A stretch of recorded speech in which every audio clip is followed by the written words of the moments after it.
Assalamualaikum warahmatullahi wabarakatuh. Bismillahirrahmanirrahim. Saya Ivan Aulia Ahsan, pemimpin redaksi NU Online. Kali ini kita kembali pada program Menjadi Indonesia dengan pembicara yang luar biasa, dengan pembicara yang istimewa, yaitu Ketua Umum Tanfidhiyah Pengurus Besar Nahdlatul Ulama, Kiai Haji Yahya Khalil Stakuf. Selamat pagi, Gus. Selamat pagi.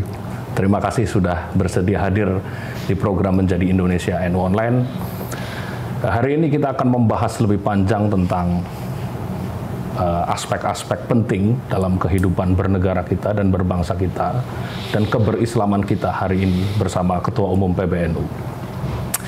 Gus, saya ingat sekali pengantarnya Subahasa, almarhum Subahasa, wartawan Tempo, di terjemahan kitab Usfuriyah.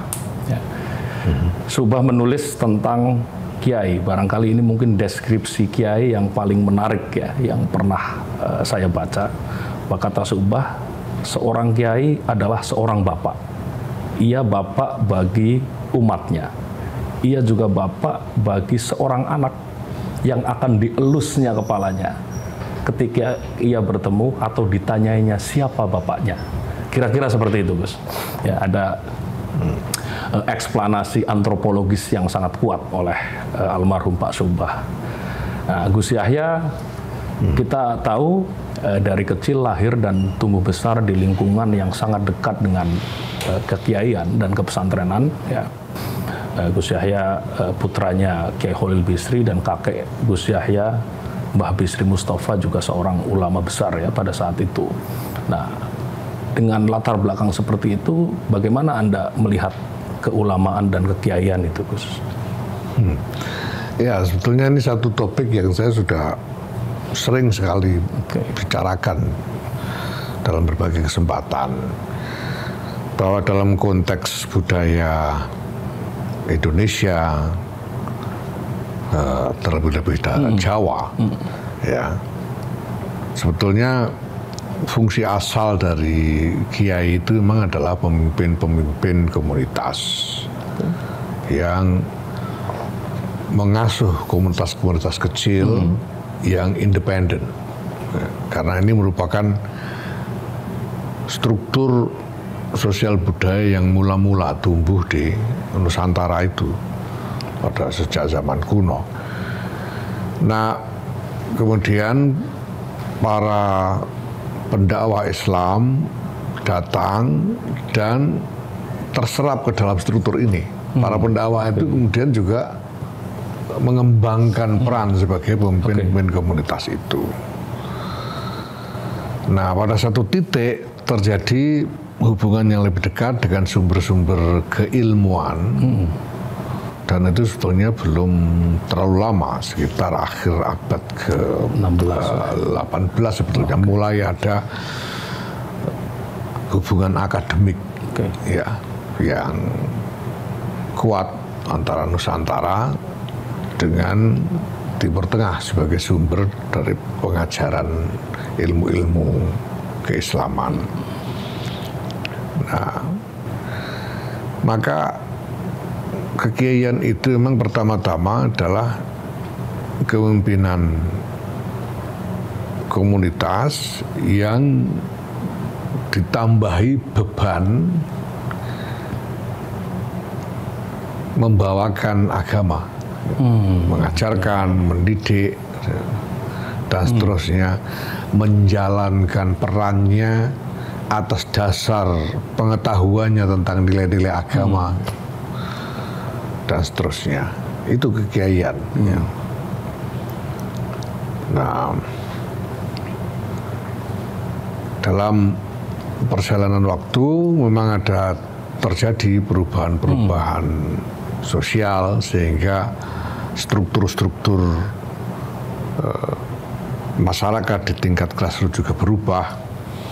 Komunitas-komunitas yang dulu menjadi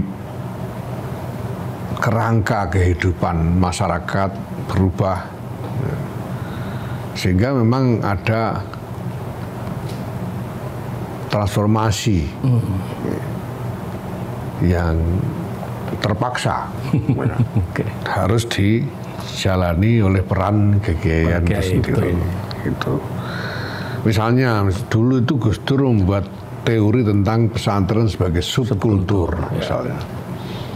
Itu aja sudah sebetulnya itu sudah apa? Itu kan tahun 80-an ya. Itu sudah struktur yang berbeda dari struktur asal karena dulu itu betul-betul komunitas-komunitas kecil yang independen, pesantren-pesantren itu. Tapi kemudian karena mereka mendapatkan hubungan yang lebih kuat dengan sumber-sumber keilmuan yang madhabnya sama dan seterusnya sehingga ada keseragaman madhab. Nah ini kemudian keseluruhan komunitas-komunitas kecil itu menjadi satu subkultur besar dengan karakteristik yang kurang lebih seragam. Itu tahun 80-an. Ya. Nah sekarang kalau kita lihat ulang realitas yang ada, saya boleh katakan bahwa subkultur itu sudah nyaris tidak ada lagi. Betul. Sekurang-kurangnya batas-batas yang memisahkan antara subkultur dengan dunia luar, ya, sehingga dulu kan ada istilah kiai sebagai culture broker. Misalnya itu batas-batas itu sudah runtuh juga, sudah luntur gitu ya. Nah sehingga memang sekarang ya kiai harus berpikir tentang bagaimana model peran yang tidak dikembangkan ke depan ya. Dan tidak bisa lagi mengasumsikan bahwa mereka kiai-kiai hari ini itu bisa berperan seperti pendahulu-pendahulu mereka. Gus-gus itu jangan mimpi bisa berperan seperti ayah-ayahnya atau kakek-kakeknya, karena masyarakat berubah. Dan semua harus berpikir bagaimana ke depan peran yang harus dikembangkan oleh para kiai ini. Anda melihat dari kecil ya, Anda melihat dari dekat ya perubahan sosial itu, transformasi sosial dari tahun, katakanlah dari tahun 70-an ya, sampai hari ini. Anda melihat dari dekat sekali dan mungkin merasakan sendiri ya, sebagai seorang anak kiai dan kemudian menjadi kiai itu sendiri di pesantren Anda. Anda melihat ini bagaimana Gus? Dari pandangan orang dalam. Iya, saya bukan hanya dekat, saya obsesif sebetulnya sejak kecil itu. Sehingga saya SMP itu sudah berpikir bahwa saya harus belajar sosiologi karena saya terobsesi oleh keadaan. Ini ada, ya kakek saya mendirikan pesantren, ayah saya meneruskannya, terus masa depan seperti apa di tengah-tengah masyarakat yang berubah. Karena saya memang mengikuti sampai segi-segi atau aspek-aspek yang paling kecil dan detail dari kehidupan seputar kiai ini. Saya ini cucu kesayangan kakek saya. Saya sering dibawa kemana-mana ketemu kiai macam-macam. Saya menyaksikan bagaimana kiai-kiai itu bersikap dan bagaimana orang-orang di sekitar mereka bersikap terhadap kiai. Dan dalam perjalanan waktu ketika saya remaja, saya melihat semua itu berubah. Cara kiai bersikap berubah, cara masyarakat menyikapi kiai itu berubah, cepat sekali perubahan itu. Sehingga ya saya merasa butuh modal pengetahuan untuk memahami semua ini. Yang intinya seperti saya katakan tadi bahwa masalahnya kiai tidak mungkin lagi mengungkung, tidak mungkin lagi mengungkung komunitas yang ada di bawah pengaruhnya. Jadi saya melihat bahwa semakin lama semakin tidak mungkin bagi kiai itu untuk memelihara batas-batas komunitas yang ada di bawah kepemimpinannya ini supaya steril dari berbagai macam pengaruh dari luar komunitas semakin tidak mungkin. Gitu. Saya masih menyaksikan sendiri sebagai kanak-kanak waktu itu bagaimana komunitas yang berada di bawah asuhan kakek saya itu punya kesetiaan yang luar biasa kepada kakek saya itu. Saya tahun 70-an, 71 itu saya masih umur 5 tahun, sekitar 5 tahun itu. Waktu itu adalah sebetulnya diwarnai dengan sisa-sisa konflik politik lama ditambah embrio dari konflik politik baru gitu. Dan cukup keras waktu itu, cukup keras. Jadi dulu itu sebetulnya sekarang jadi orang NU hari ini nyaman sekali, nggak ada resiko dipukuli orang. Saya itu masih mengalami, menyaksikan sendiri bagaimana orang-orang NU itu bisa dipukuli orang. Dan ini komunitas di bawah kepemimpinan kakek saya itu betul-betul absolut mereka.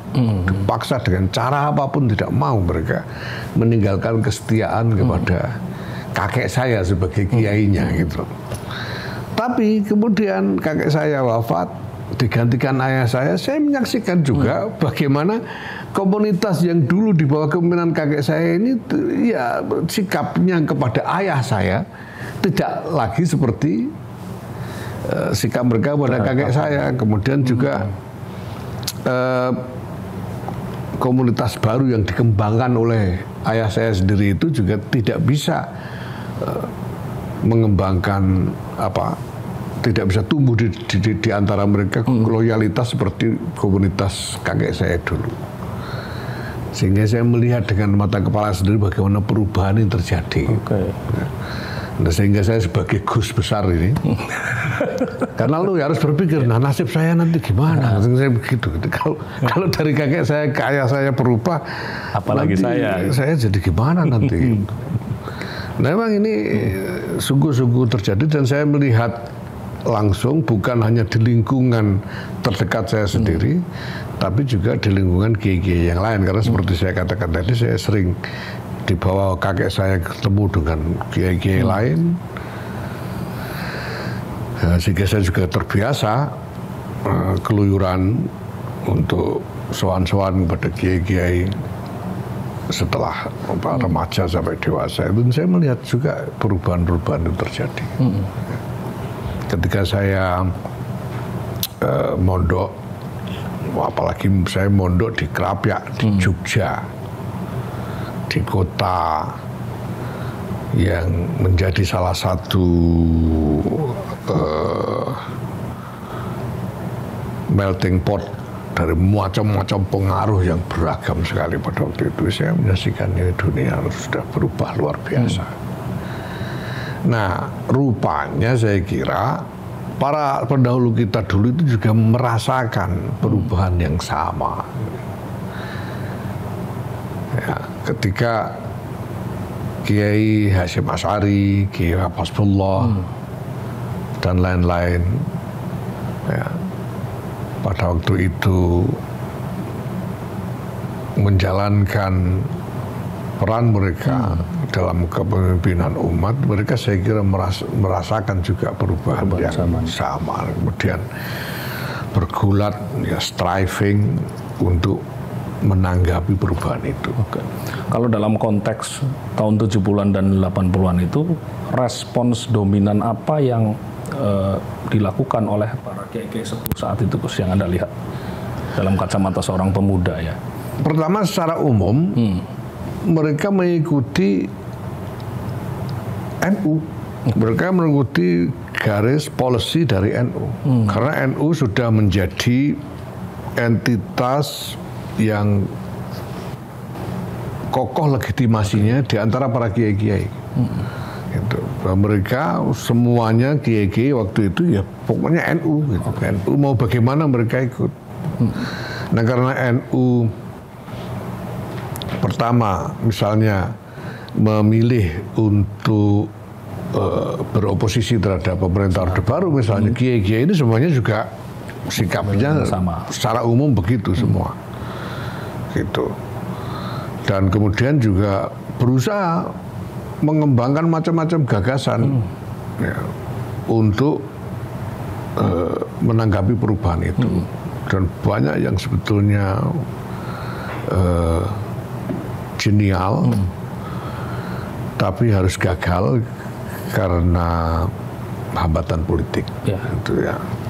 Misalnya dulu itu kiai-kiai Jawa Tengah pada tahun 70-71 itu menginisiasi satu bank yang diberi nama Ya Mu'alim, singkatan dari Yayasan Muawanah lil Muslimin. Ini bank haji. Jadi masyarakat yang ingin berhaji ditabung ke bank ini, dan setelah diputar uangnya, mereka bisa berangkat haji tanpa harus melunasi gitu. Jadi misalnya kalau biaya hajinya katakanlah waktu itu saya berapa, mungkin 2 juta biaya hajinya ya, mereka store maksimal 1 juta dalam waktu beberapa tahun, mereka bisa berangkat misalnya. Begitu skemanya, seperti itu. Dan sudah sempat memberangkatkan kalau tidak salah 1 kali. Tapi kemudian datang undang-undang yang memandatkan perjalanan haji kepada pemerintah. Sekarang, sebelumnya kan siapa aja boleh berangkat dengan cara masing-masing boleh.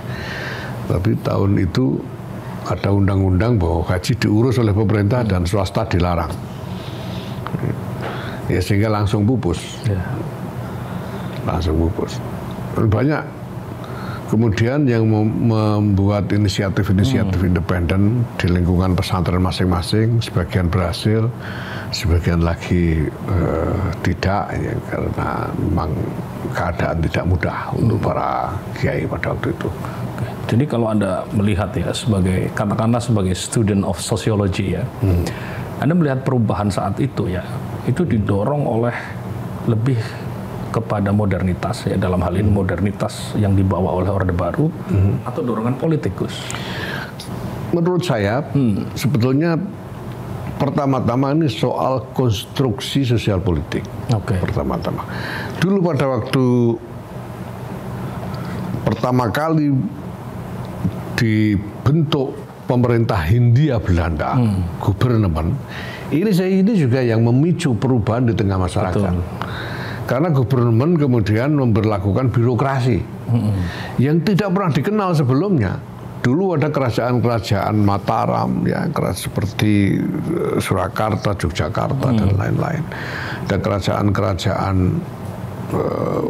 Bone, Gorontalo, Ternate, Kutai Kartanegara, Banjar, dan lain-lain. Semuanya kan independen, tidak ada birokrasi. Tiba-tiba ada pemerintah Hindia Belanda yang berlakukan birokrasi universal, yang menyentuh kehidupan rakyat secara langsung. Gitu ya. Itu saya kira pertama-tama, sehingga tidak mungkin lagi membangun independensi. Gitu. Jadi, karena kemudian ada pemimpin birokrasi atau otoritas birokrasi yang jelas-jelas berpengaruh terhadap kehidupan sehari-hari masyarakat. Sehingga kiai-kiai yang dulunya mengelola sendiri secara keseluruhan kehidupan komunitas tidak bisa lagi sekarang. Ada banyak sisi dari kehidupan komunitas yang sudah diurus oleh birokrasi. Saya kira itu pertama-tama. Ya. Nah, selebihnya adalah berbagai macam pengaruh dari pertemuan antar budaya, ya. Pengaruh dari perkembangan ekonomi, perkembangan teknologi, dan lain sebagainya. Saya kira itu. Tapi pertama-tama menurut saya ya konstruksi sosial politik. Oke. Nah, Anda balik lagi ke keluarga ya, ketika Anda melihat sendiri kakek Anda, kemudian bagaimana itu berubah ke di zaman ayah Anda memimpin pondok pesantren ya. Apa perilaku yang paling tampak di sisi person-person ini menghadapi perubahan zaman itu, Gus? Pertama-tama ya saya melihat bahwa kalau dari sisi kiai-kiainya, kiai-kiainya itu dari generasi yang lebih baru memang cenderung lebih terbuka.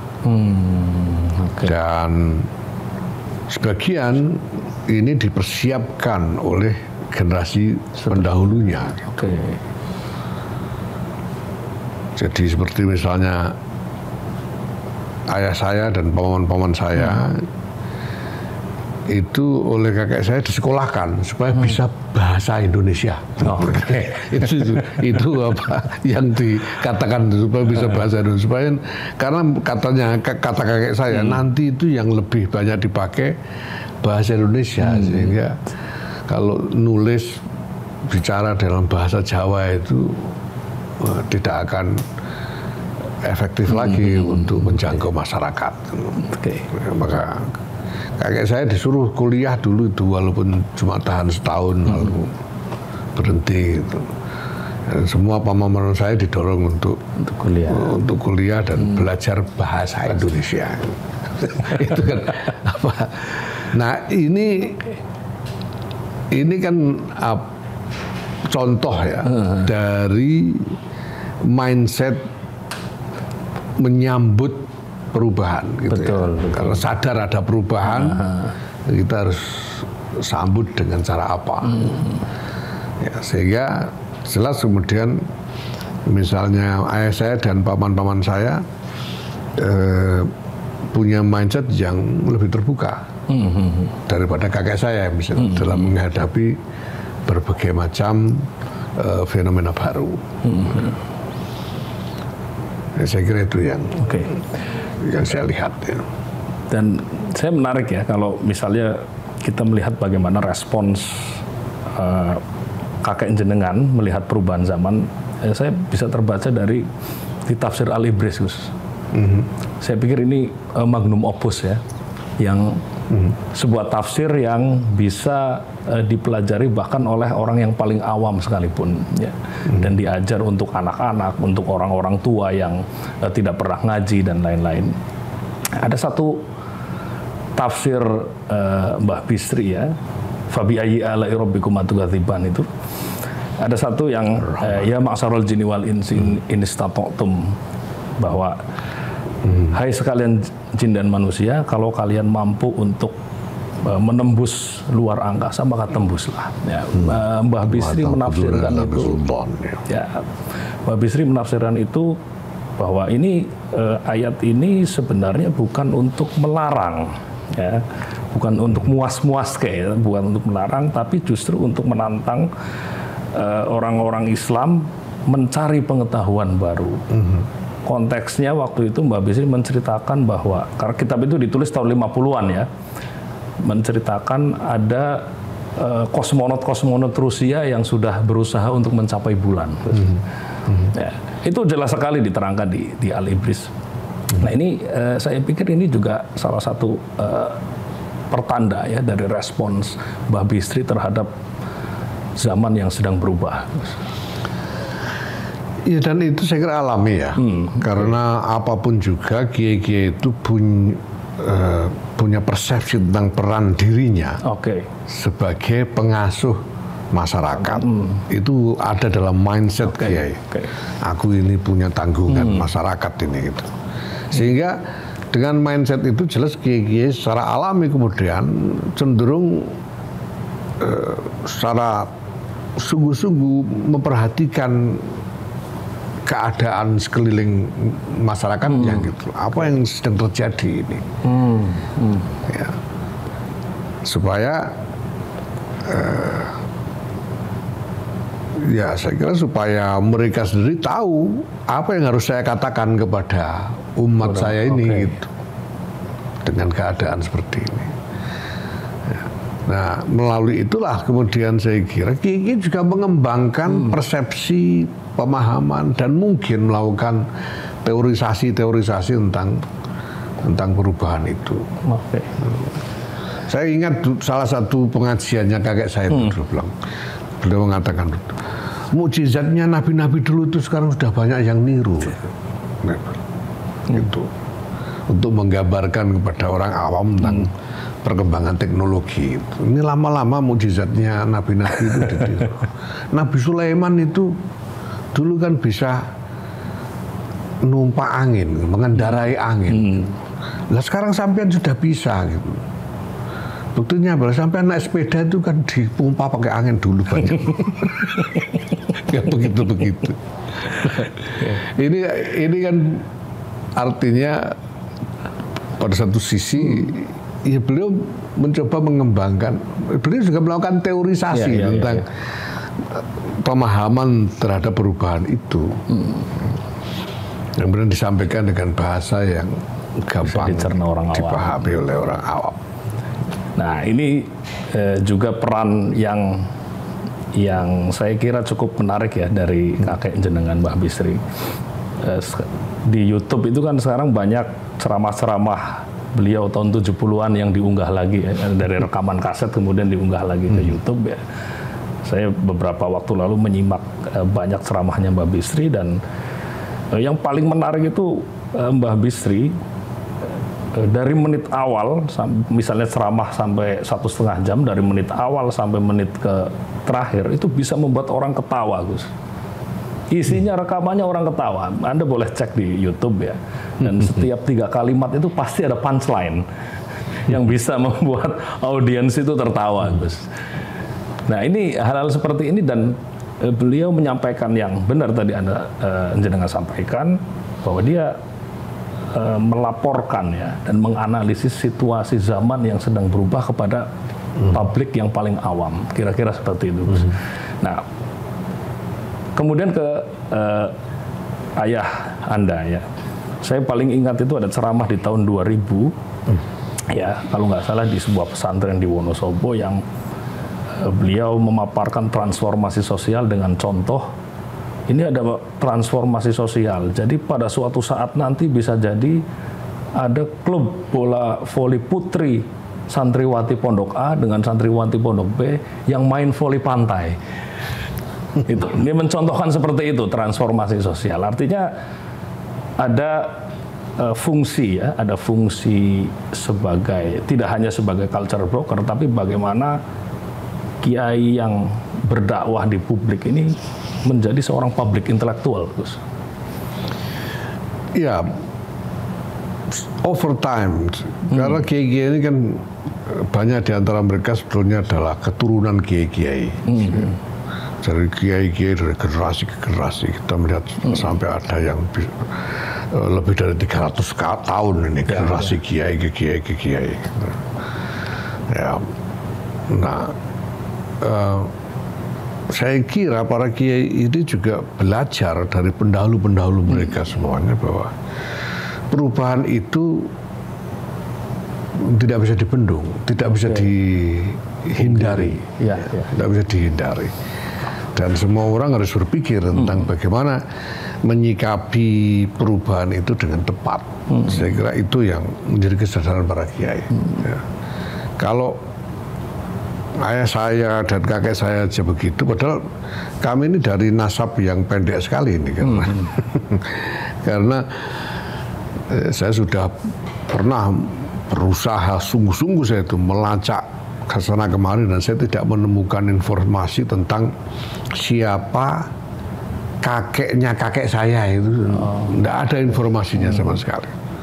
Saya tanya paman-paman saya, family semua, nggak ada yang tahu itu. Jadi pasti saya kalau dari sisi ini ya tidak mungkin bisa dapat sertifikat nasab dan sebagainya.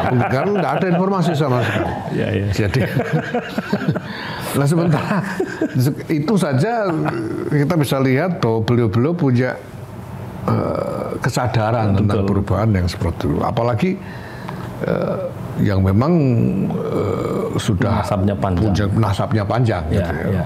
Generasi kiai yang jauh ke belakang dalam sejarah pasti juga punya mindset itu. Okay. Ya. Dan sekali lagi mereka semua ini sudah menginternalisasi pemahaman tentang peran, tanggung jawab, kewajiban kepada umat yang mereka asuh. Ya. Walaupun mungkin definisi atau batas-batas keumatan itu sudah begitu cair, tapi persepsi yang sekurang-kurangnya abstrak tentang itu tetap ada, sehingga tanggung jawab untuk memahami perubahan agar bisa memberikan bimbingan kepada umat itu ya, tetap menjadi salah satu rasa tanggung jawab terbesar dari kiai. Seorang kiai. Nah, kemudian kita ke bagaimana hubungan misalnya ya kakek jenengan dengan jaringan kiai-kiai dan pesantren-pesantren besar di sekitar Jawa Tengah, Jawa Barat dan Jawa Timur ya. Dengan yang paling dekat misalnya di Sarang. Terus dengan pesantrennya Mbah Mun.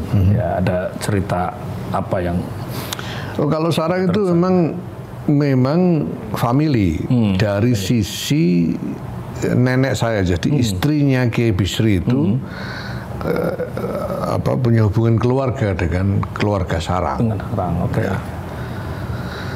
Ya, emang pada waktu itu sudah menjadi salah satu pusat pesantren, pusat kepesantrenan. Kiai besar hadir di Sarang pada masa itu. Ya. Tapi kalau kita bicara soal jaringan kekiaian, jaringan kekiaian ini sebetulnya terbentuk pada mulanya dari hubungan antar alumni. Karena biasanya kiai-kiai ini mondok di pesantren yang sama, dan mereka sudah bertemu satu sama lain sejak masih mondok gitu ya. Nah, dulu itu ada pesantren-pesantren yang secara tradisional menjadi wahana bertemunya semua kiai. Dulu itu misalnya selain pesantren-pesantren yang begitu banyak sudah ya jumlahnya, itu ada beberapa pesantren yang menjadi destinasi pendidikan yang lebih tinggi dari para santri. Ini pada zaman kakek saya itu. Jadi kiai-kiai atau santri-santri pada masa itu setelah belajar di berbagai macam pesantren yang berbeda, mereka semua itu terdorong untuk datang ke pesantren tinggi ini, ya, pesantren tinggi ini. Ya waktu itu belum ada struktur atau apa, ini cuma persepsi aja ya, dan acknowledgement lah dari masyarakat. Nah, waktu itu ada 3 pesantren yang menjadi destinasi itu. Yang pertama Tebuireng. Ini karena Kiai Hasyim Asy'ari itu terkenal sebagai musnid, sebagai pembawa sanad hadis. Jadi Kiai datang ke Tebuireng untuk mendapatkan sanad hadis-hadis. Ya. Sekurang-kurangnya Bukhari Muslim. Yang kedua itu Kiai Dimyati di Termas yang terkenal sebagai ahli fikih. Dan yang ketiga adalah Kiai Khalil Harun di Rembang, Kasingan Rembang yang terkenal sebagai ahli ilmu-ilmu alat. Ya. Dan kemudian belakangan menjadi mertuanya kakek saya gitu. Nah, sehingga kiai generasi kakek saya itu udah ketemu bareng-bareng di 3 atau salah satu dari 3 pesantren ini, karena semua pasti ke situ. Jadi misalnya di Kasingan, Rembang itu, kakek saya belajar bareng dengan Kiai Ali Maksum, Kiai Hamid Pasuruan, Kiai Makhrus Ali Lirboyo, dan banyak yang lain. Memang belajar di situ bersama, sehingga sudah kenal sejak dulu masih di pesantren. Dan ini yang pertama. Dan pada waktu itu memang sudah ada tradisi hubungan yang kental, yang dulu digambarkan sudah oleh Pak Zamasari Zofir dalam bukunya Tradisi Pesantren itu tentang genealogi keilmuan dan genealogi keluarga. Ya, banyak yang kemudian ya saling bicara satu sama lain, kemudian membuat perjodohan di antara anak-anak mereka atau keluarga mereka. Ya, seperti Kiai Wahab misalnya menjodohkan adik perempuan beliau dengan Kiai Bisri Sansuri misalnya, begitu. Nah, itu terjadi biasa. Nah, cuma sekarang, nah ini juga perubahan yang harus dilihat. Saya harus mikir juga ini. Apa itu, Gus? Ya gara-gara anak-anak sekolah semua mereka dipaksa kawin itu susah sekarang. Kawin sama ini gitu kan susah sekarang. Perjodohan itu lebih sulit. Betul. Nah, termasuk pilihan jenengan untuk mondok di Krapyak juga ada latar belakang itu karena perkenalan kakek dengan Kiai Ali Maksum. Iya, itu Pak ayah saya, semua paman-paman saya di Krapyak. Saya sejak kecil, saya itu kelas 3 SD sudah pernah dibawa ke Krapyak, suruh tinggal di situ sampai seminggu lebih di Krapyak. Sehingga mondok di Krapyak itu sudah jadi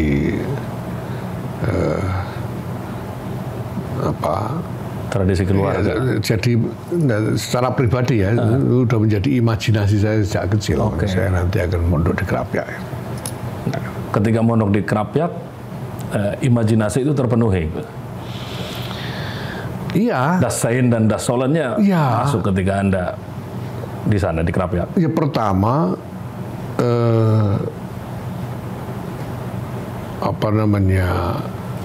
aspirasi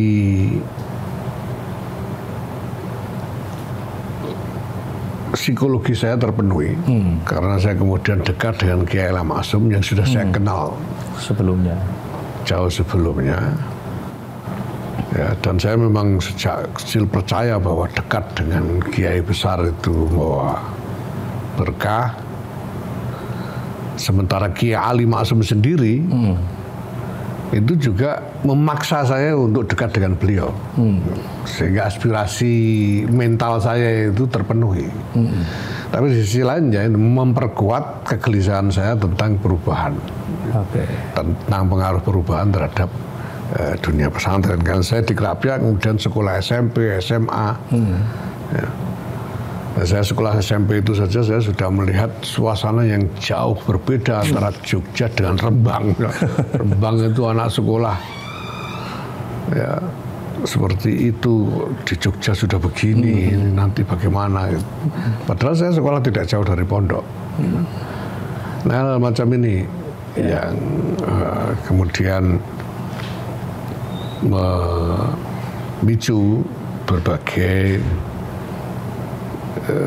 aspirasi intelektual di dalam diri saya, dan saya memang mencari jawaban dari pertanyaan-pertanyaan itu. Ya. Dan bagaimana Anda memandang secara personal ya sosok Kiai Ali Maksum Krapyak? Wah, Kiai Ali Maksum itu wali. Saya secara personal, saya itu memang pertama. Ya, sejak kecil saya itu takut sama kakek saya itu. Walaupun dekat, tapi saya takut. Jadi saya tidak pernah berani ngomong kalau nggak diajak ngomong. Sama ayah saya juga begitu, saya juga takut sama ayah saya. Nah, sama Mbah Ali sama. Mbah Ali itu saya juga takut, saya tidak berani ngomong kalau nggak ditanya. Kalau nggak disuruh ngomong, nggak berani ngomong. Ya, dan beliau ketika saya masih kelas 2 SMP, saya pertama kali datang ke Krapia itu beliau sudah seperti memaksa-maksa saya untuk mendekat. Sering saya dipanggil. Tadinya disuruh mijitin, tapi karena saya anak kecil, mijitin nggak kerasa, akhirnya lebih sering saya itu cuma disuruh duduk aja, nggak ngapa-ngapain, duduk aja.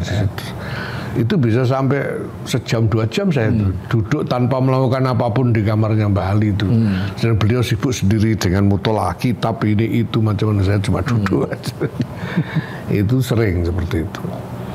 Sehingga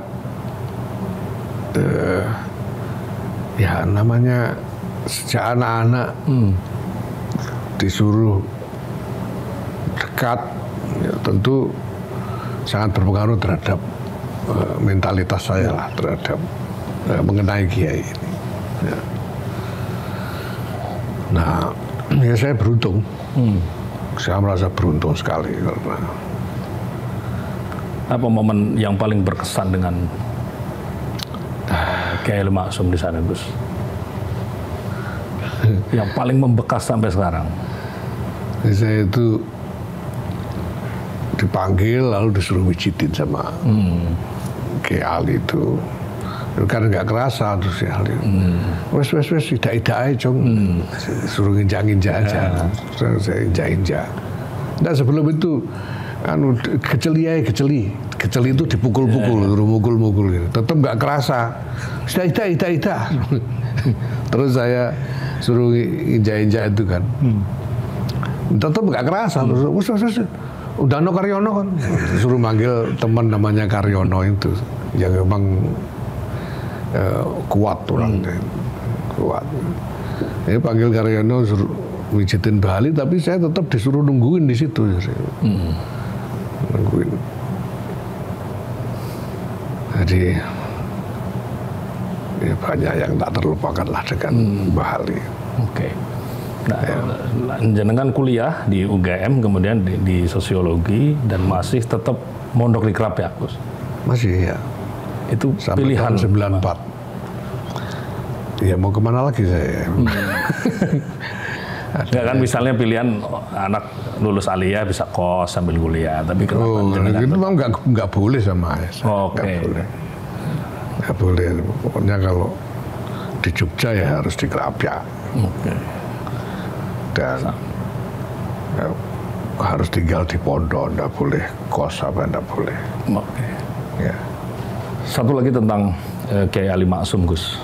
Kiai Ali ini kan juga selain sebagai kiai, beliau terkenal sangat peka terhadap isu-isu sosial ya. Dan beliau juga mengajar di IAIN Yogyakarta sebagai dosen. Ya, ada selain tadi pertemuan santri dan kiai, juga apakah ada semacam intellectual encounter ya antara jenengan yang waktu itu sudah remaja dengan Mbah Kiai Ali Maksum? Jelas. Jelas, terutama dari segi pengajaran agama ya. Karena selain ngaji-ngaji Belandongan, saya itu juga ikut sorogan kepada Mbah Ali. Dan Mbah Ali itu sewaktu-waktu manggil saya untuk nanya apakah saya sudah paham gitu bagian sorogan yang saya baca. Beliau seperti menguji gitu. Ini tadi kamu baca ini, gitu. Kamu paham nggak itu maksudnya apa gitu. Itu sering Mbah Ali. Saya memang khusus lah dengan Mbah Ali. Mbah Ali itu mengatakan begini kepada saya. Kamu wajib dekat dengan aku. Kamu wajib dekat dengan aku. Karena dulu aku ini dekat dengan kakekmu. Di antara kewajiban birrul walidain itu adalah dekat kepada orang-orang yang dulu dekat dengan orang tuamu, walaupun orang tuamu sudah tidak ada.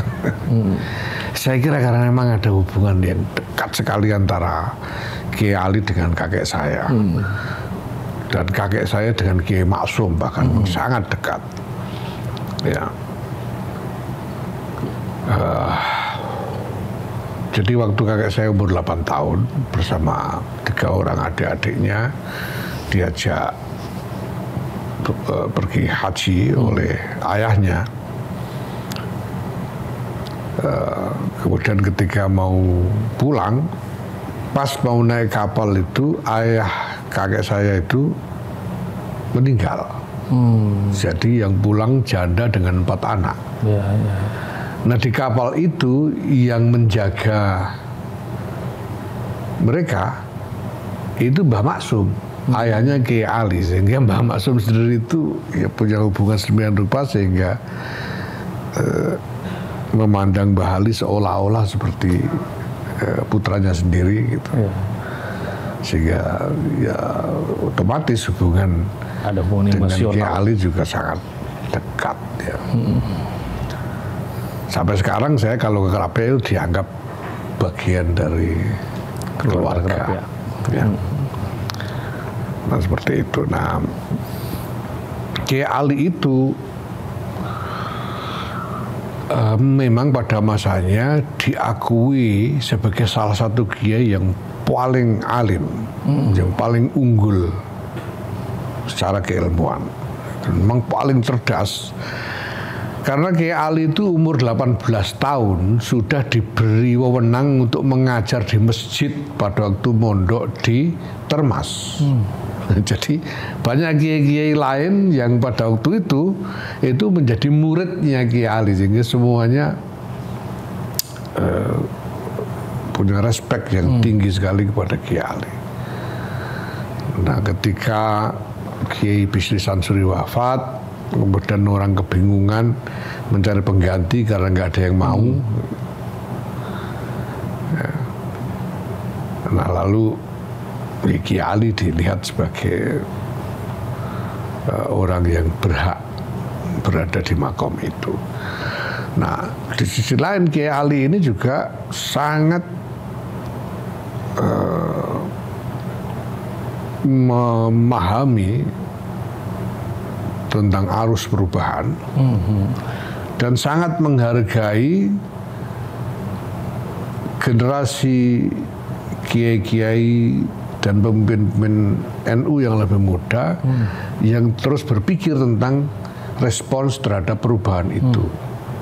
Kiai Ali itu dulu pelindung utamanya Gus Dur. Gus Dur itu mau dimarahi kiai dari mana-mana itu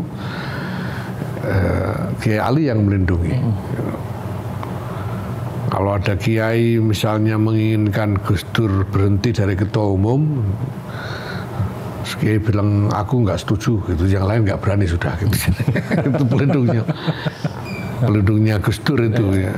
Itu Mbah Ali. Dan generasi yang lebih muda seperti Kiai Masdar Farid Masudi yang dulu mondok di Kerapia itu juga sangat disayangi oleh Mbah Ali itu. Mbah Ali itu paling seneng kalau ada santri yang punya minat belajar yang kuat, dan Mas Masdar saya kira salah seorang di antaranya, sampai-sampai Mas Masdar itu diserai kunci perpustakaan Mbah Ali gitu.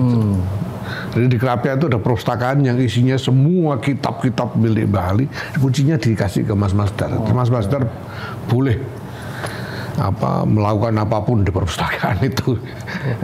Itu Mas Masdar. Dan ya Mas Masdar ini yang jadi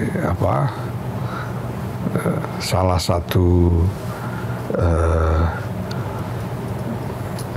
katakanlah anak asuh Kiai Ali yang memang secara khusus pada masanya ya, punya minat tentang pemikiran-pemikiran baru yang memang pada waktu itu masih sangat kontroversial. Ya. Tetapi ketika kiai-kiai marah-marah mendengar omongannya Mas Masdar waktu itu, Itu Bali juga membela. Pasang badan. Bali juga membela.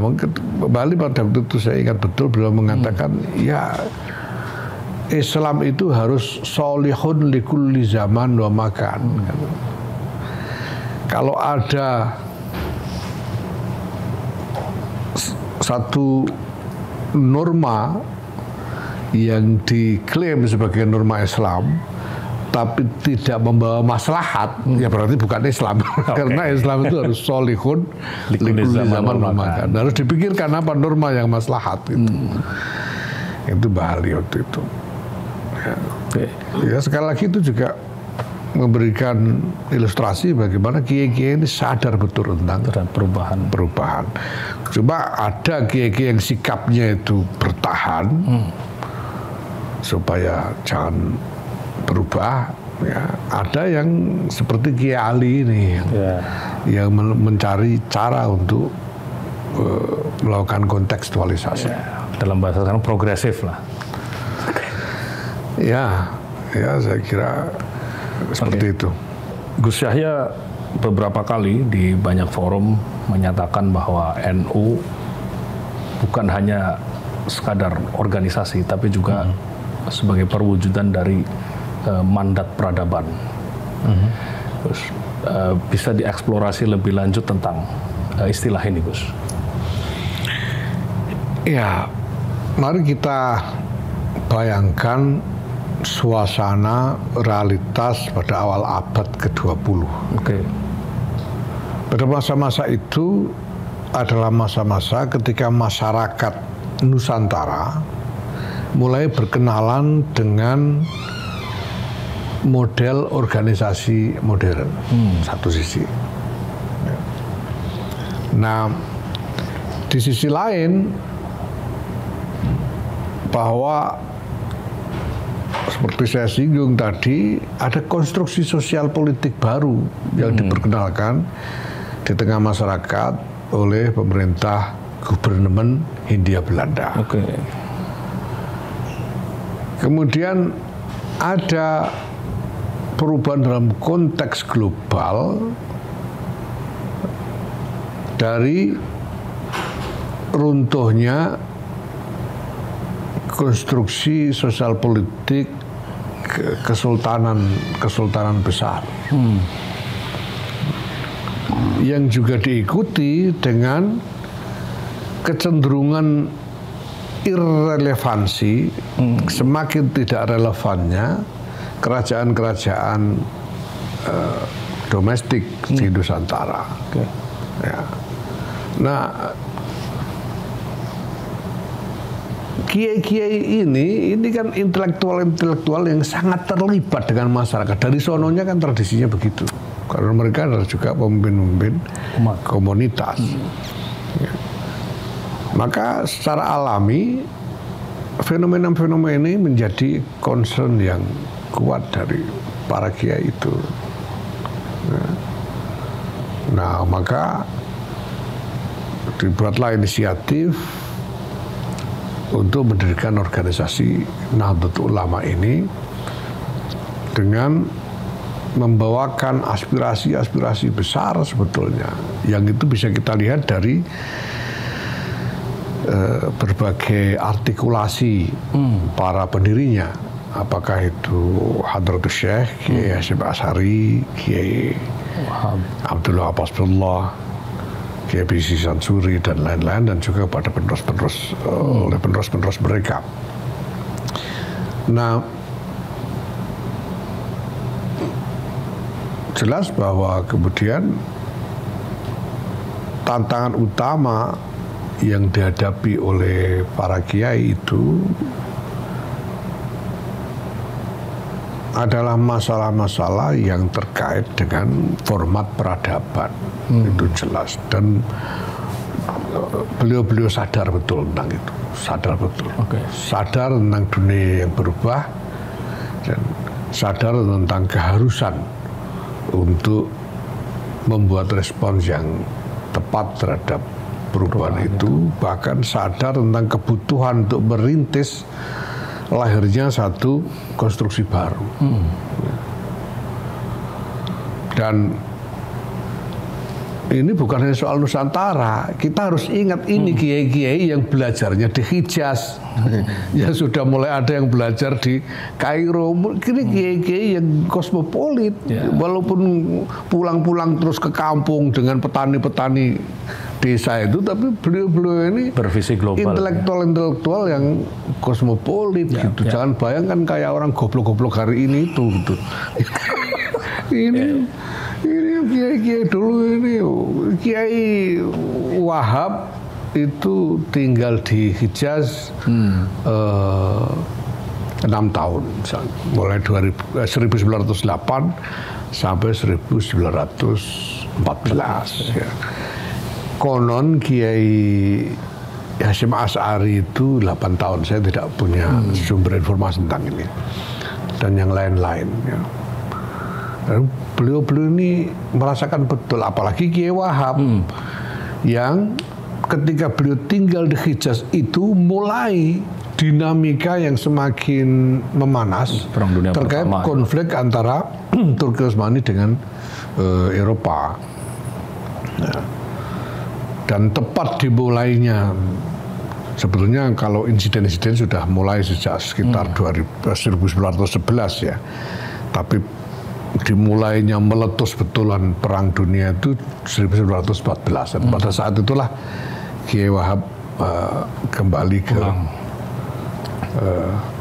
tanah air, sehingga ya jelas seorang kiai aktivis seperti Kiai Wahab ini pasti dipenuhi dengan obsesi tentang kita harus bagaimana ini keadaan seperti ini. Dan ketika kemudian akhirnya Turki Utsmani kalah beneran dan bubar, ya tidak mungkin kiai-kiai ini terus tidur diam aja kayak nggak ada apa-apa di dunia ini, kan tidak mungkin. Mereka ini kan harus melakukan respons, dan responnya adalah Nahdlatul Ulama itu. Oke. Jadi tapi kalau saya kembangkan lebih lanjut ya Gus, ini Nahdlatul Ulama ini bagi saya bukan hanya respons terhadap keruntuhan Turki Utsmani, tapi juga pertama kali respons terhadap perubahan zaman, dan yang kedua adalah respons terhadap terbentuknya dunia global. Ya, dunia global itu pasti sudah dirasakan fenomenanya. Ya, fenomenanya pasti sudah terasa.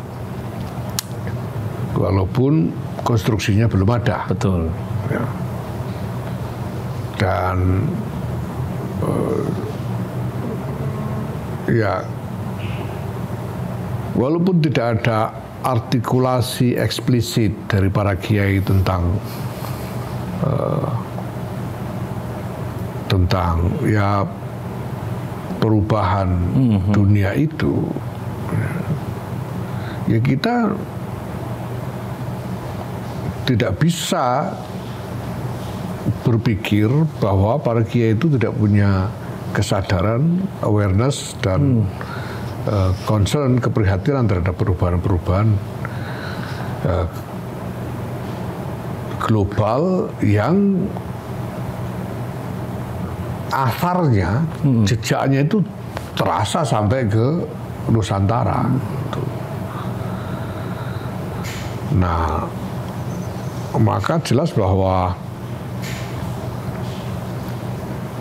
keseluruhan alam pikiran para kiai pada waktu itu juga dipenuhi dengan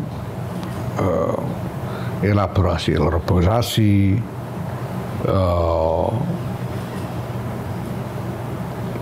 apa namanya,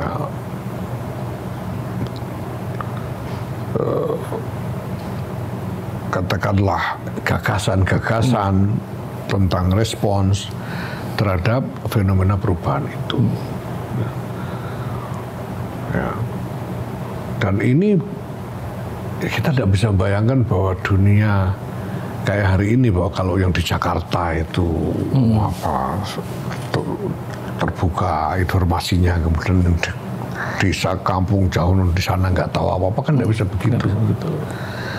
Kiai Maimun Zubair itu pernah cerita kepada saya, bahwa ketika beliau masih kanak-kanak itu ayah beliau Kiai Zubair bin Dahlan itu sudah sering bergumam-gumam dan beliau dengar dunia ini berubah dunia ini berubah. Saya pengen tahu itu namanya, itu tempat tinggalnya Kiai Mamun itu Karangmangu, jauh sekali dari peradaban itu di kampung nelayan yang umpel-umpelan yang tidak karu-karuan. Ya kalau hari ini orang tidak bisa membayangkan ada intelektual besar lahir di sana, tapi ini kiai-kiai yang memang sungguh-sungguh alim, yang kalau diukur secara akademik jelas merupakan adalah orang-orang yang memiliki kapasitas akademik luar biasa, bukan hanya tinggi tapi luar biasa. Dan beliau-beliau itu mengalami proses pendidikan yang kosmopolit. Kenapa ya? Karena tinggal di Hijaz. Hijaz itu tidak ada tempat di dunia Islam lebih kosmopolit dari Hijaz. Karena setiap tahun semua orang dari seluruh dunia datang ke sana. Gitu. Ya. Nah, maka sebetulnya kalau kita mengimajinasikan kiai-kiai yang mendirikan NU, itu kita tidak bisa mengimajinasikan kiai-kiai yang kampung yang tidak mendengar apa-apa, tidak mengerti apa-apa, tidak bisa. Ini tokoh-tokoh intelektual besar betul ini, dan sangat kosmopolit dengan jaringan internasional. Coba lihat Kiai Wahab itu, beliau berangkat dengan Komite Hijaz itu dengan jaringan internasionalnya sendiri. Ada Syekh Ghonaim dari Mesir dan lain sebagainya. Nah, ini yang harus kita pahami. Gitu. Yang kampungan itu kan NU bodoh-bodoh hari ini tuh. Kalau gitu Kiai intelektual besar beneran, bukan sembarangan gitu. Jadi kalau ada misalnya pendapat bahwa NU ini adalah organisasi modern dan menjadi NU pada saat itu ya, di awal tahun 20-an adalah menjadi modern, Gus. Ya, walaupun masih pada tahap perkenalan. Pada tahap perkenalan. Karena kita harus pahami juga bahwa konstruksi sosial pada waktu itu masih sedemikian rupa sehingga tidak mungkin melakukan lompatan drastis. Betul. Ya. Karena kiai itu tidak bisa bergerak sendirian. Kiai itu harus bergerak bersama komunitasnya. Gitu. Nah, maka kiai-kiai ini juga harus membuat kalkulasi sejauh mana kemampuan komunitasnya ini untuk diajak bergerak. Gitu. Tapi jelas bahwa mendirikan organisasi itu jelas merupakan inisiatif modern. Ya, betul. Dan ini bukan yang pertama kali. Sebelumnya sudah ada Nahdlatul Wathon, ada Nahdlatul Tujar, ada Taswirul Afkar. Gitu. Ya, maka memang Nahdlatul Ulama ini respons terhadap perubahan. Betul. Ya, tapi dengan visi untuk merintis satu tawaran baru bagi konstruksi peradaban. Ini saya kira. Saya bayangkan ya begini Gus ya, di zaman itu misalnya ada seorang yai di kampung atau seorang santri, orang alim di kampung yang tadi seperti Mbah Zubair misalnya, yang ada di pinggir laut di sana, dia tahu bahwa dunia sedang berubah, the world is changing. Ya. Kemudian sebagai seorang intelektual ya, sebagai seorang ulama, dia ingin masuk ke dalam perubahan itu, dan ketika NU lahir, nah ini wahana yang paling tepat untuk menuju ke perubahan itu. Betul. Memang seperti itu. Ya karena sebelumnya kan kiai-kiai ini harus bergerak sendiri-sendiri dalam komunitas masing-masing. Ini yang dilihat oleh Kiai Hasyim Asy'ari, Kiai Abdul Wahab Hasbullah dan lain-lain sebagai inisiator-inisiator NU mengendala menjadi kendala bagi peran yang lebih strategis, lebih signifikan dari para kiai-kiai ini di dalam menyongsong dunia baru. Maka didirikan organisasi ini dan kemudian langsung diterima oleh jaringan kiai-kiai ini. Ya. Ada satu lagi, mungkin keberterimaan itu juga melalui proses historis yang cukup panjang ya. Mungkin kalau dihitung ya sekitar 4 abad lah, bahwa kemudian satu wajah Islam ya bermadhab berwujud ke dalam Nahdlatul Ulama di tahun 20-an, ada sejarah selama ya kurang lebih 400 tahun lah, selama 4 abad ya.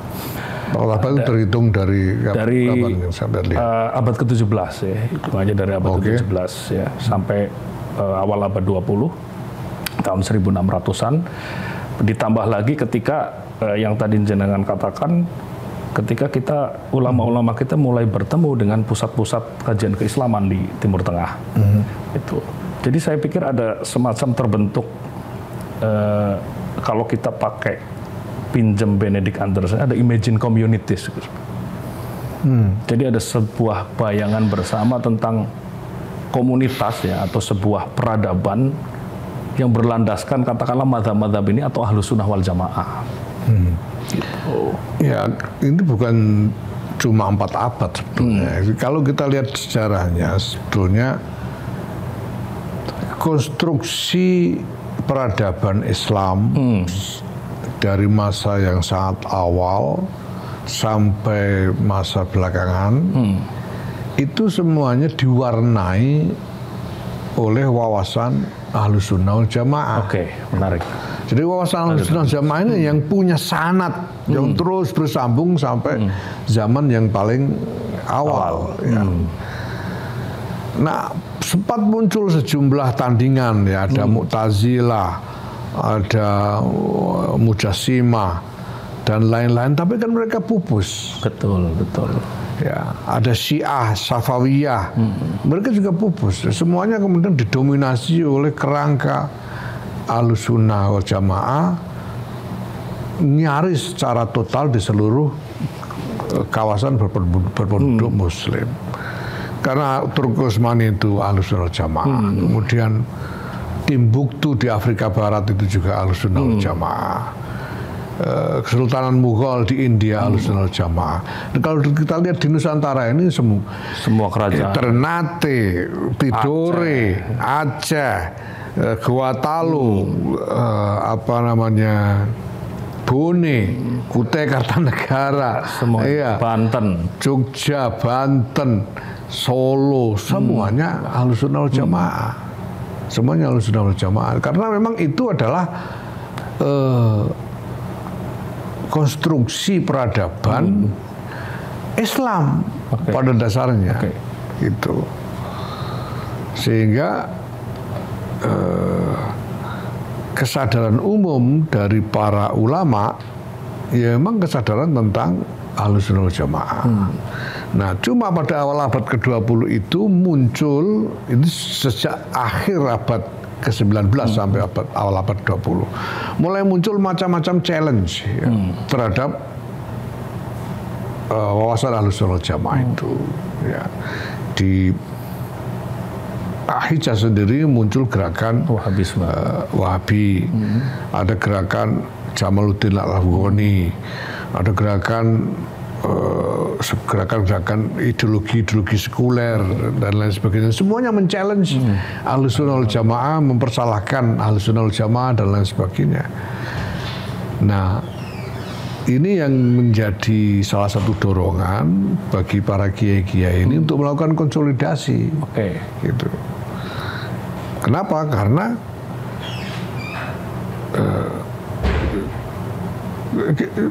kiai ini kan tidak mau kehilangan konstruksi Ahlus Sunnah wal Jamaah itu, karena ini adalah warisan bersanad. Itu bagian dari eksistensi mereka. Dan itu adalah juga konstruksi yang mereka anggap sebagai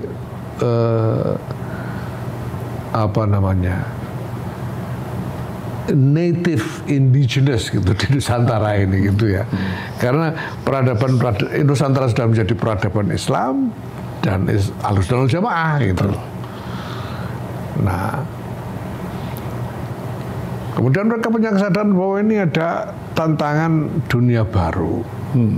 Nah, bagaimana merespon dunia baru itu dengan Ahlussunnah wal Jamaah, dengan tetap membawakan konstruksi Ahlussunnah wal Jamaah. Ini semua yang menjadi pemikiran dari para inisiator Nahdlatul Ulama itu. Terakhir Anda menyebut selamat datang di negeri Ahlussunnah wal Jamaah ketika menyambut Grand Sheikh Al-Azhar ya. Apa maknanya, Gus? Anda menyebut ini sebagai negeri. Ya, memang ini negeri Ahlussunnah wal Jamaah, mau gimana lagi? Ya.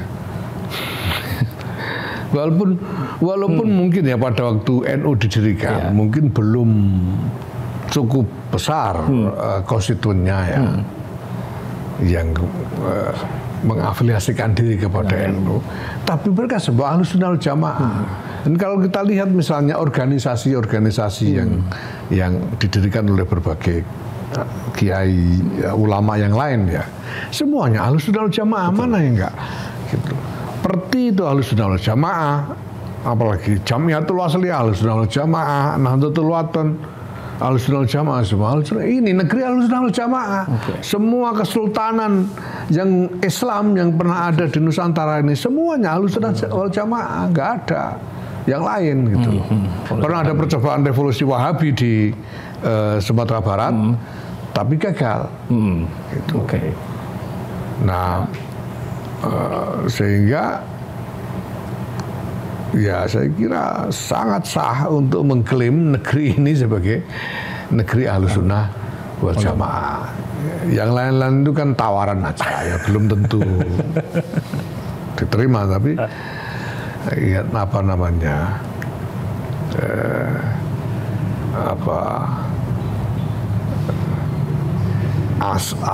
konstruksi asal dari peradaban Nusantara ini adalah konstruksi Ahlussunnah wal Jamaah. Kalau melihat secara lebih luas, Gus, secara lebih global ya, apakah Anda bisa membayangkan bahwa peradaban Ahlussunnah wal Jamaah ini membentuk satu civilization tersendiri, Gus, yang menjadi bagian besar dari Islamic civilization? Kan sudah sebetulnya. Kalau Ahlussunnah wal Jamaah menjadi konstruksi peradaban Islam itu sudah. Itu yang kita warisi. Tapi karena kemudian ada perubahan berskala peradaban, lalu orang harus mencari lagi, mencari format baru. Gitu.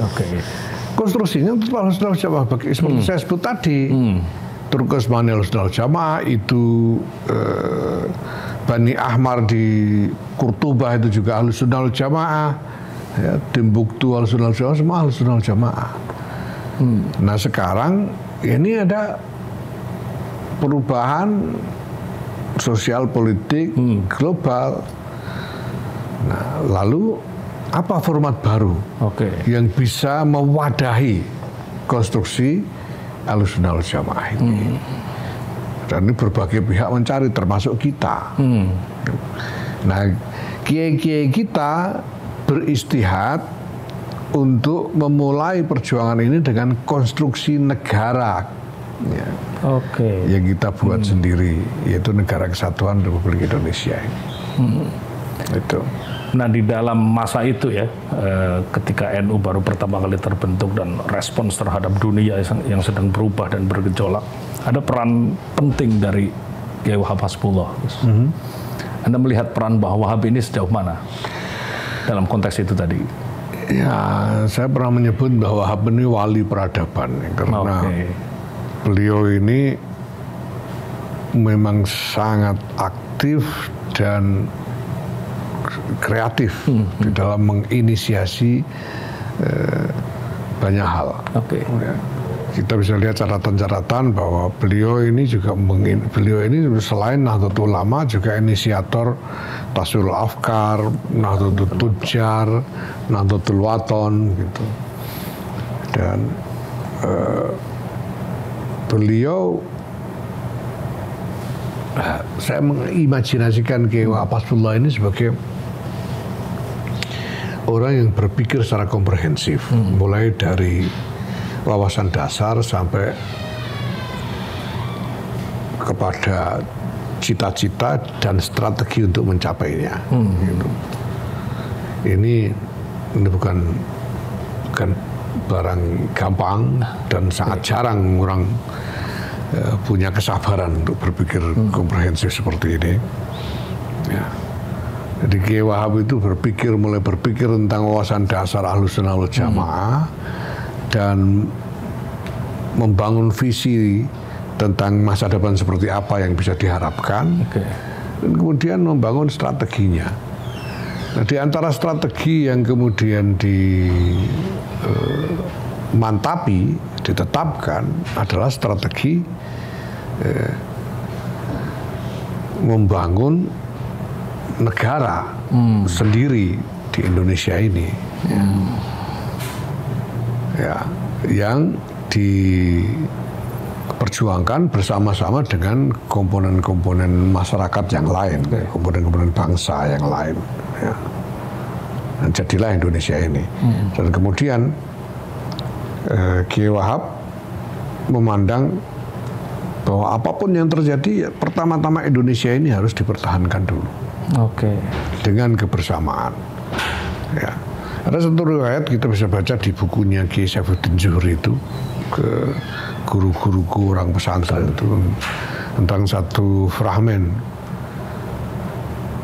menyangkut Kiai Wahab Hasbullah, yaitu ketika seusai perjanjian Linggarjati yang hanya memberikan mungkin Jawa Tengah dan Jawa Timur saja sebagai Republik Indonesia, wilayah Indonesia, dan banyak aktivis politisi marah pada waktu itu, sampai-sampai tokoh-tokoh Masyumi banyak yang menyerukan untuk keluar dari pemerintahan. Jadi sudah perjanjian Linggarjati itu, lalu Bung Hatta membuat kabinet yang disebut Kabinet Hatta. Ya. Dan Masyumi karena marah dengan perjanjian Linggarjati itu, lalu menyerukan tidak usah ikut Kabinet Hatta. Ini sudah melakukan kesalahan fatal pemerintah ini. Kita tidak bisa ikut karena kita menolak perjanjian Linggarjati. Nah, tapi Kiai Wahab tidak mau. Kiai Wahab mengatakan kita harus tetap bersama-sama dengan pemerintah. Karena kalau kita mau memperbaiki keadaan, kita harus memperbaikinya dari dalam. Itu bro. Kalau kita di luar pemerintah, kita cuma teriak-teriak di luar dan tidak bisa ikut melakukan perbaikan di dalam. Kita harus masuk di dalam Kabinet Hatta itu. Itu Kiai Wahab. Ya. Itu menunjukkan bahwa beliau tidak mau sebetulnya ya, ada perpecahan di antara para pemimpin bangsa. Semuanya harus mempertahankan kebersamaan. Ya. Itu ada juga yang lucu dari bagian kisah itu, ketika kemudian Kiai Hajid dari Muhammadiyah, ya, beliau meminta ketegasan terkait gagasan Kiai Wahab untuk masuk dalam Kabinet Hatta itu. Beliau katakan, kalau kita masuk kabinet itu niatnya apa? Kata Kiai Hajid. Nah, Kiai Wahab mengatakan, ya niatnya untuk ikut memperbaiki pemerintahan dari dalam, kata beliau. Nah, lalu kata Kiai Hajid, kalau begitu niat itu harus dinyatakan dengan tegas-tegas, kata Kiai Hajid. Langsung disaut oleh Kiai Wahab, loh mana dalilnya talafut bin niyat, katanya bilang itu Kiai Wahab. Itu ditulis oleh Kiai Safuddin Zuhri di buku. Karena Muhammadiyah menolak talafut bin niyat. Ya, jadi Kiai Wahab ini orang yang melihat bahwa titik mulai dari perjuangan peradaban itu adalah negara. Oke. Ya. Kenapa? Karena apapun juga yang namanya peradaban itu pada dasarnya adalah konstruksi sosial politik. Betul. Gitu. Nah, pasca Perang Dunia Pertama sebetulnya sudah kelihatan bahwa tren terbentuknya formasi sosial politik di dunia itu adalah negara bangsa. Nation state, ya. Maka kita harus mulai juga dengan membentuk negara bangsa kita sendiri sebagai basis perjuangan. Kita mau memperjuangkan peradaban, itu basisnya apa? Gitu. Ini sama, saya kira-kira ya, ketika orang-orang yang punya gagasan tentang negara ingin memperjuangkan gagasan-gagasannya melalui basis partai politik, misalnya, itu kan sama. Di basis perjuangannya adalah partai untuk memperjuangkan negara. Nah ini sama ketika kita mau berjuang membangun peradaban, basis perjuangannya apa? Ya negara bangsa ini, gitu. Negara bangsa ini. Itulah sebabnya, dan ini saya kira merupakan pemikiran yang di-share, pemikiran bersama dari para pemimpin bangsa waktu itu. Sehingga dokumen-dokumen tentang dasar negara itu dipenuhi dengan visi tentang peradaban dunia. Menyolok sekali itu. Betul. Di pembukaan UUD 45 itu, bahwa cita-cita peradaban global.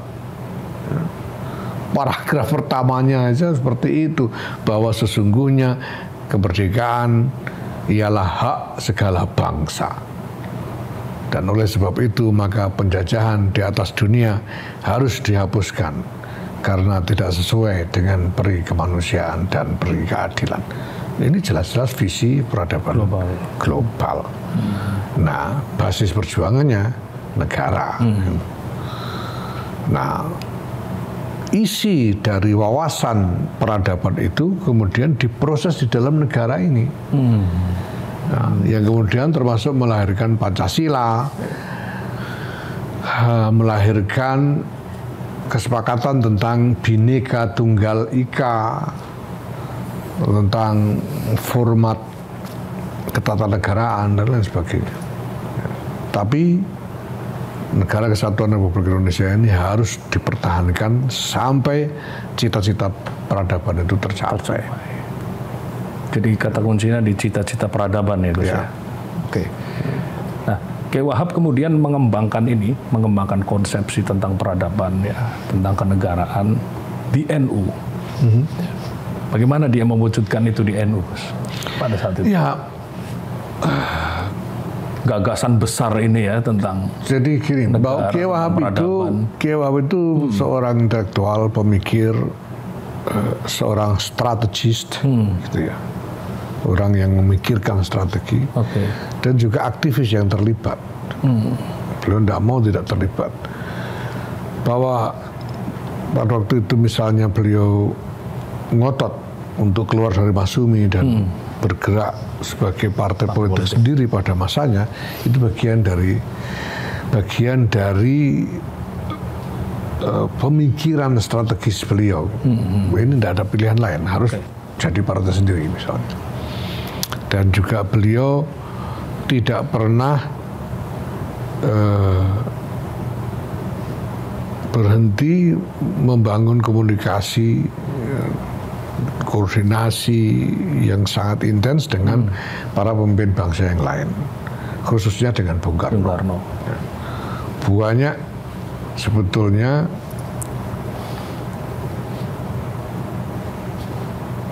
manuver-manuver, langkah-langkah politik kenegaraan yang dibuat oleh Bung Karno ini kemudian di backup oleh Kiai Wahab. Betul. Ya. Sampai-sampai ketika Bung Karno membubarkan konstituante, itu kalau hari ini kayak apa itu luar biasa itu. Konstituante hasil pemilu dibubarkan oleh Bung Karno oleh dekret. Dengan dekret 1959 itu. Dan kemudian Bung Karno membentuk sendiri DPR GR, membentuk sendiri MPRS dan seterusnya. Bahwa itu langsung, tidak pakai lama, langsung mendukung keputusan Bung Karno itu dan menyatakan Bung Karno sebagai waliyul amri ad-daruri bisyauka. Kenapa ad-daruri bisyauka? Karena tidak lewat pemilu, yang hasil pemilunya dibubarkan kan gitu. Makanya ad-daruri. Tapi bisyauka nyatanya beliau punya kekuasaan. Nah, kemarin pernah ada diskusi bahwa status ad-daruri itu dikaitkan dengan wawasan fikih tentang imamah. Ya menurut saya ini tidak tepat. Tidak terkait dengan fikih sama sekali. Tidak terkait dengan misalnya bahwa syarat imam harus mustahid, misalnya. Bukan soal itu. Kenapa? Karena soal fikih itu sudah selesai ketika semua setuju mendirikan Negara Kesatuan Republik Indonesia berdasarkan Pancasila UUD 45. Soal imamah udah selesai. Nggak ada lagi imamah klasik seperti yang pernah dimiliki di masa lalu. Sekarang negara bangsa. Formatnya republik, Negara Kesatuan Republik Indonesia. Itu. Jadi soal ini udah selesai sudah. Dianggap selesai. Nah, Bung Karno disebut daruri kenapa? Enggak pemilu. Itu urusannya dengan pemilu, bukan dengan kitab kuning itu. Itu. Ya. Dan Mbak Wahab juga kemudian memainkan peran penting ya setelah dekret ya Gus ya, di tahun 60-an ya, di masa demokrasi terpimpin ya, ketika Soekarno dianggap mulai menjadi diktator. Ya, tapi bagi saya NU waktu itu mengambil jalan sulit dan rawan digebukin orang.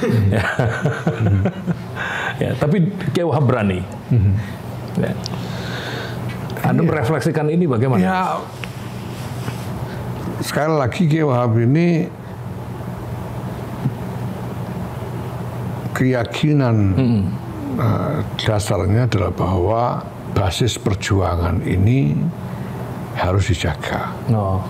Keberadaan Negara Kesatuan Republik Indonesia ini harus dijaga. Itu keyakinan Mbak Wahab ya, apapun resikonya. Nah,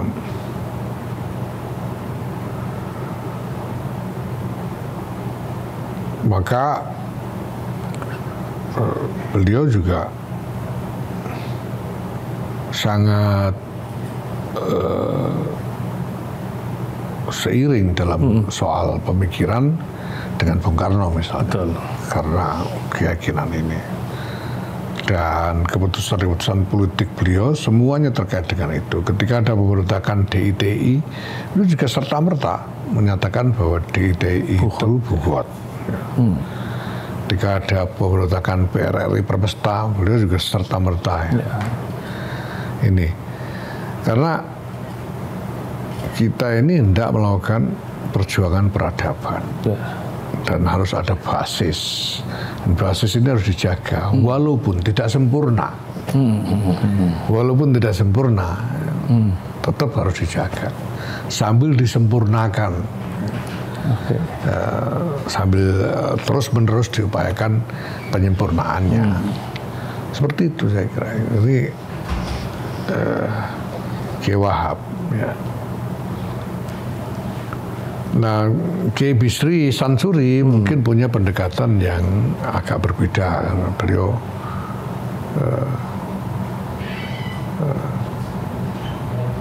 lebih setia kepada norma-norma formal. Setia pada norma-norma formal. Gitu, ya. Misalnya ketika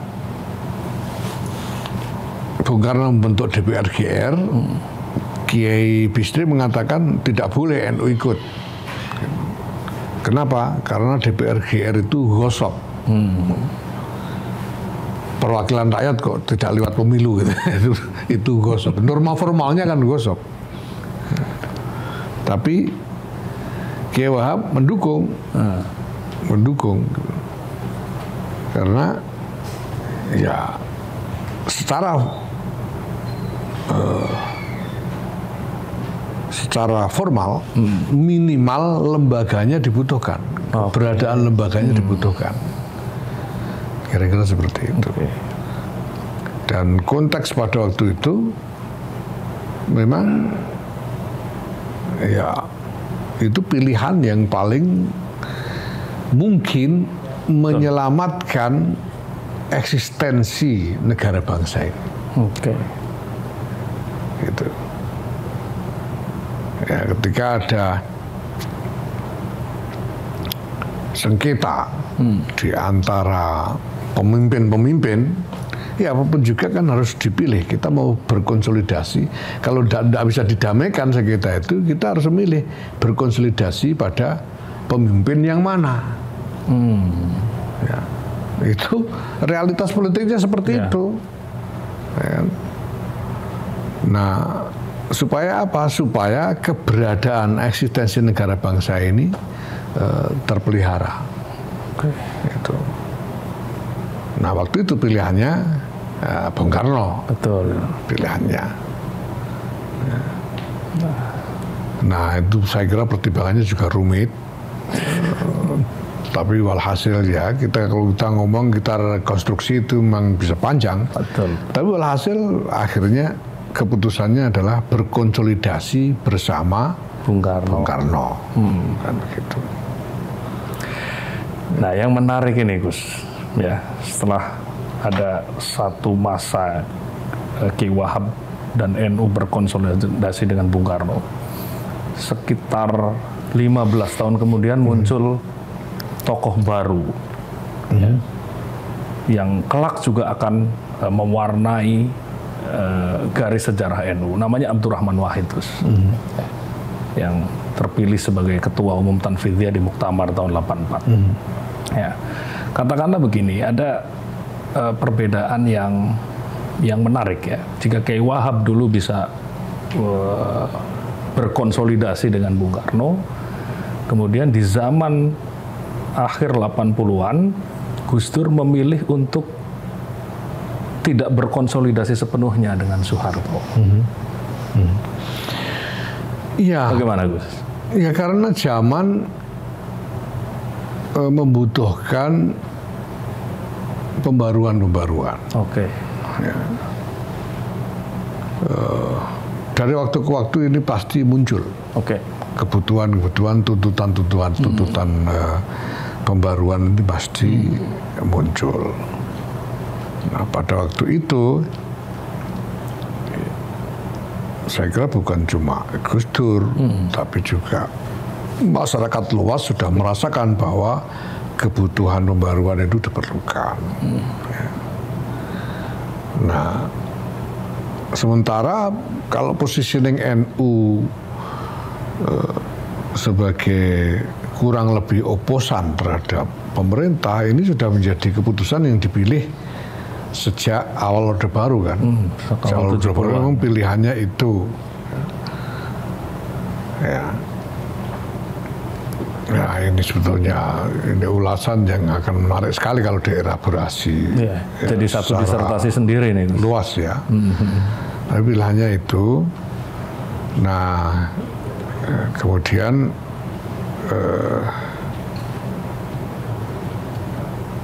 ada datang seorang Gus Dur dengan pemikiran-pemikiran strategis mengenai pembaruan dan tawaran-tawaran baru untuk bukan hanya NU tetapi juga untuk negara bangsa ini. Ya. Dan sebetulnya Gus Dur itu bukan cuma soal politik dalam hubungannya dengan pemerintah, ya. Tapi Gus Dur itu punya gagasan-gagasan sosial yang luas, yang menarik sekali untuk dipahami dan dikaji. Termasuk gagasan-gagasan tentang strategi ekonomi. Dulu itu Gus Dur pernah bikin inisiatif mendirikan bank kan, Lusuma bersama Edward Suryajaya itu gagasannya kan luar biasa sebetulnya waktu itu. Waktu itu gagasannya adalah menghadirkan fasilitas-fasilitas keuangan dan permodalan di tingkat kecamatan. Ya. Tapi kemudian diruntuhkan secara politik oleh pemerintah sehingga gagal. Tapi pemerintah yang kemudian membangun jaringan perbankan di tingkat kecamatan dengan BPR itu. Jadi BPR itu sebenarnya diinspirasi oleh gagasannya Gus Dur sebetulnya. BPR yang sekarang meluas. Dulu Gus Dur yang ingin menginisiasi itu, kemudian digagalkan oleh pemerintah. Ya, nah ini menunjukkan kalau kita belajar dari semua ini bahwa kita ya tetap harus open minded, harus terbuka bahwa zaman punya realitasnya masing-masing, punya konteksnya masing-masing, dan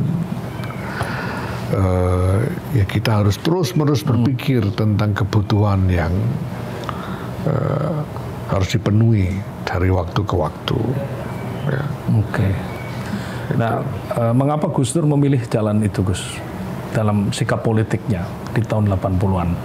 Ya, karena ya ada banyak hal fundamental yang Gus Dur yakin harus diperbarui dalam format sosial politik Orde Baru negara.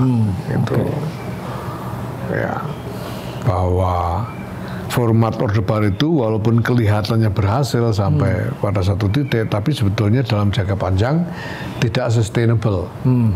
Oke. Ini maka dibutuhkan pembaruan dengan demokratisasi dan lain sebagainya. Saya kira itu.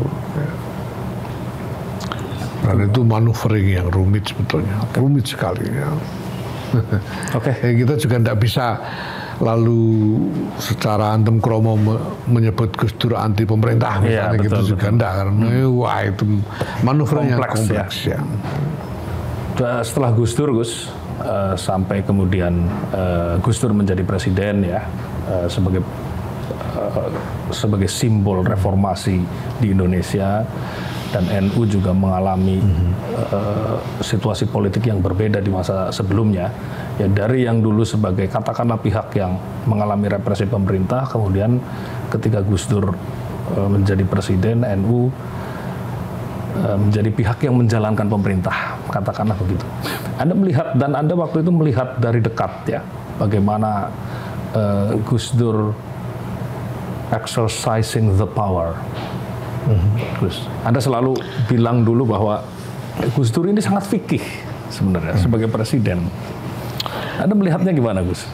Kalau Gus Dur sangat fikih itu karena bawaan pribadi. Bawaan pribadi. Dia memang kiai yang belajar syariat itu, jadi ya itu bawaan pribadi beliau. Dan sebagai presiden sebetulnya beliau yang melakukan triggering terhadap sejumlah proses strategis. Ya, misalnya triggering tentang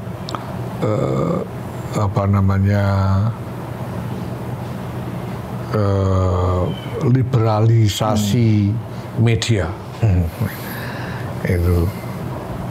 Itu dilakukan oleh Gus Dur, walaupun Pak Habibie menetapkan jumlah aturan untuk itu, tapi Gus Dur melakukan triggering lebih lanjut dengan membangun suasana yang sangat bebas di antara media-media yang ada. Ya. Hal-hal semacam itu yang dilakukan Gus Dur pada waktu menjadi presiden. Kita beruntung sekali bahwa kita mewarisi hal-hal yang luar biasa besar dari para pendahulu-pendahulu kita dari waktu ke waktu. Ya. Nah sekarang kan realitas NU ini bahwa pertama NU ini sudah besar, sudah kawan. Jadi saya bilang sudahlah jangan bergaya-gaya berpikir untuk membesarkan NU. NU sudah besar. NU sudah terhormat. Mau mencari kehormatan yang seperti apa lagi? NU itu sudah sangat terhormat, baik di lingkungan domestik maupun internasional. NU sudah dalam posisi yang kuat.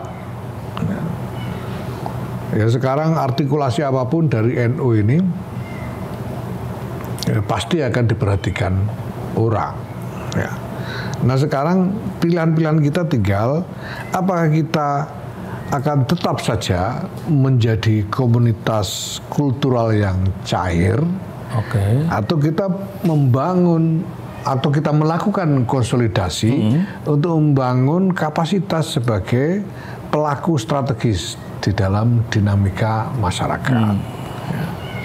Kalau kita memilih untuk menjadi komunitas kultural yang cair, ya sudah, ya kita hidup sehari-hari, pengajian umum dan lain sebagainya gitu.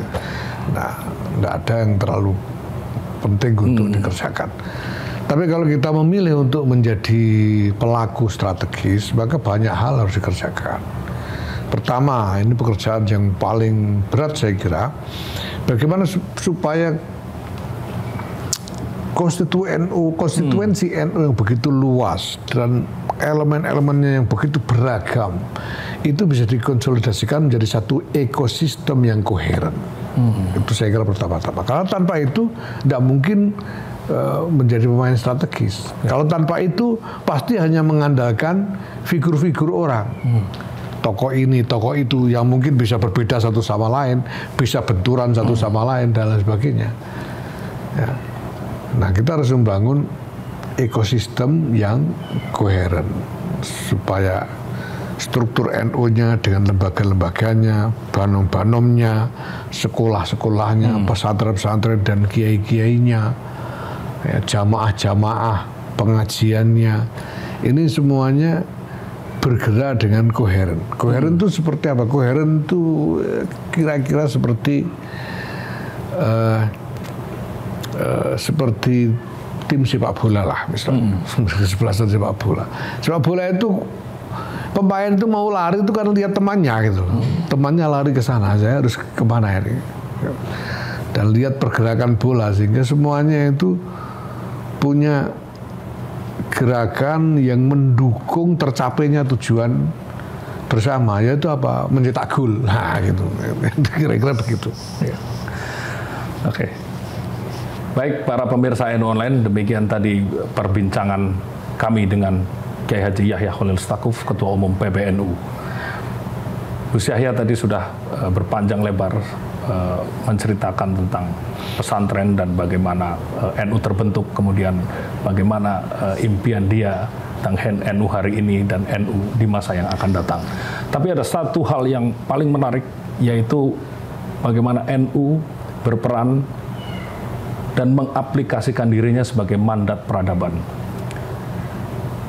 NU sebagai mandat peradaban adalah sebuah proses, dan proses itu proses yang belum selesai.